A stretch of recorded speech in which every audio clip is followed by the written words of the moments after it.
Hi, Charles, Fabertec Group, and now Fabertec Ireland. Today we're installing first two machines at 𝐷𝐿𝐺𝐬 Royal Kitchen, M2 2030. Come on, follow me, I'm gonna show you around. M2 2030, our guys are assembling now, and of course Richie is supervising, and Edgebander E1, which is already connected.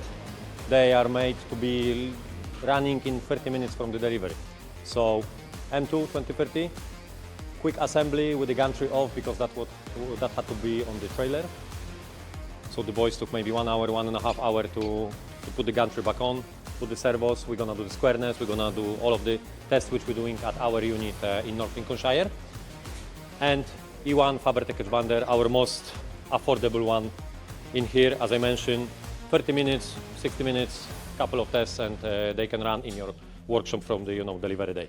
So yeah, follow us, and we're gonna show you later on how we're cracking on machine after the assembly, how it's running, and hopefully the happy new owner is gonna say a couple of words. Let's see, fingers crossed. Cheers, Fabertec. Sorry.